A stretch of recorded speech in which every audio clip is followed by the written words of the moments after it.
Assalamu alaikum, урматтуу кыргыз элим, урматтуу мусулман бир туугандар. 8 март аялдардын күнү деген бул эч кандай майрам эмес, мен мусулманмын деген адамга. Албетте, менин бул сөзүм ачуу тийиши мүмкүн, катуу тийиши мүмкүн, бирок акыйкат баары бир акыйкат. Себеби акыйкаттын ана башында Аллах Таала турат. Бүткүл ааламдын жаратуучусу сиз менен бизге майрамдоо үчүн, сиз менен биздин көңүлүбүздү көтөрүү үчүн 2 айт майрамын майрамдоого уруксат берген. Ал эми калган майрамдар биз үчүн эч кандай майрам эмес. Жана ал күндөрдү майрамдоо дагы дурус эмес.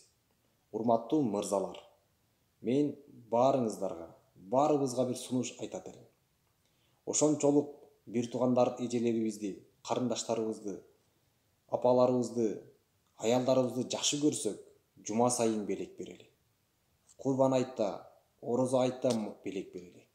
Ал эми такап келип 8 мартта майрам деп туруп белек берүүбүз бул дурус эмес. Бул мусулманчылыкка дагы жатпайт.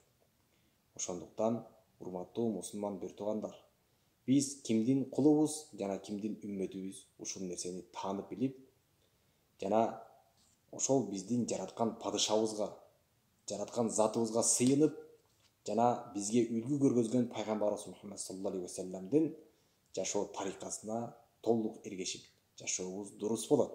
Ал эми пайгамбарыбыз Мухаммад саллаллаху алейхи вассалам 8 мартты эч кандай майрамдаган эмес. Ассаламу алейкум ва рахматуллахи ва баракатух.